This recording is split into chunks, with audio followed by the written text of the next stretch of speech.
Yes, so should work, replied Nate. Although I'm not sure how complicated you could get. Samuel thought about trying to build some kind of remote control for it once, but gave up. Everything he built would be gone by the next sunrise if it was touching a stone or over it. I told him that in the past, others that had been down had tried to bury a lever so that they wouldn't be tempted to pull it. But every time the stones or sand or whatever, it disappeared. Wow, said Jack. Cool.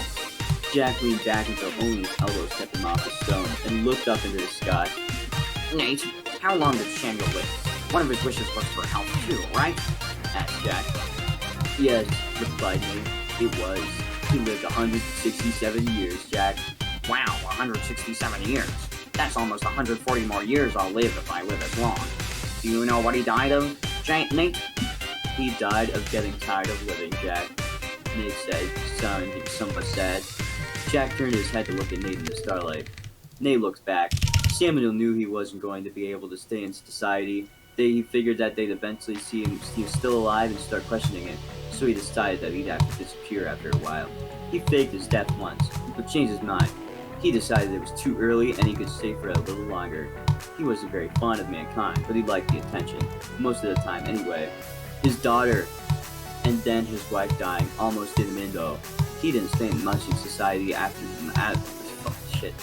He didn't stay in society much longer after that. He eventually came out here to spend time talking to me and thinking about pulling the lever. A few months ago, he told me he had had enough. It was his time. And then he just died? Asked Jack. Nate shook his head a little. He made his fourth request, Jack. There's only one thing you can ask for the fourth request, the last bite. After a bit, Nate continued. He told me that he was tired, that it was his time. He reassured me that someone new would show up soon, like they always had. After another pause, Nate finished. Samuel's body disappeared off the stone with the sunrise. Jack lay back down and looked at the sky, leaving Nate alone with his memories. It was a long time till Jack's breathing evened out into sleep. Jack woke with the sunrise the next morning. He was a little chilled with the morning desert air, but overall, he was feeling pretty good. Well, except that his stomach was rumbling, and he wasn't willing to eat raw desert rat. So, after getting directions to town from Nate, making sure he knew how to get back, and reassuring Nate that he'd be back soon, Jack started the long walk back to town. With his new help and Nate's good directions, he made it back easily.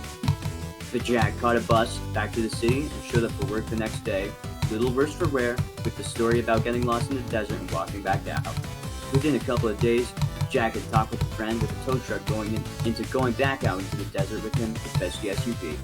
They found it after a couple of hours of searching and towed it back without incident. Jack was careful not to even look in the direction of Nate's lever, though their path didn't come back within sight of it. Before the next weekend, Jack had gone to a couple of stores, including a bookstore, and had gotten his SUV back from the mechanic, with the warning to avoid any more joyriding in the desert. On Saturday, Jack had 2 more levels. Yay, do it. Get it. Jack parked a little way out of the small town near Nate, loaded up with his new backpack, with camping gear and things he was bringing for Nate, and then started walking. He figured that walking would leave the least trail, and he knew that while not many people camped in the desert, it wasn't unheard of, and shouldn't really raise suspicions. Jack had brought more books for Nate, recent books, magazines, newspapers, some things that would catch Nate up with what was happening in the world, others that were just good books to read. He spent the weekend with Nate, and then headed out again, telling Nate that he'd be back again soon, but that he had things to do first. Over 4 months later, Jack was back to see Nate again. This time, he brought a laptop with him, a specially modified laptop.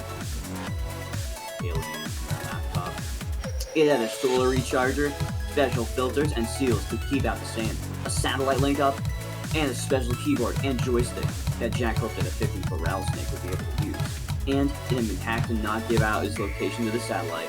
After that, Jack would email Nate to keep in touch and still regularly visit him fairly regularly, at least once or twice a year. After the first year, Jack quit his job. For some reason, with the wisdom he'd been given and the knowledge that he could live for over 150 years, Alright, hold on. working in... Let me focus, I have 1 level left. Alright, good luck. Just gotta beat Chambers. There's gotta be Chambers. I'll continue reading once you're done. Please. You got this. Yeah, once I'm done. Yeah, you got this. I remember The this. ball is super bugged, so there's 2 jumps I have to do on the ball. Or 3 actually. Well, there's 2 extra ones anyways. On the dual ball. Oh, I'm not looking forward to it. I really don't want to die. We've got tons of time to spare. No, it's gonna be down to the frame.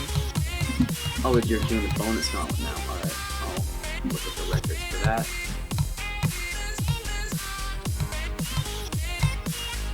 Bonus. Oh yeah. Alright, that'll be a bit tough, but you got this. Oh yeah. Yes, I got it. Alright, go. It's so close. It's gonna be so freaking close. It's gonna be incredibly close. Alright. I'm so excited. Oh my god. Holy crap.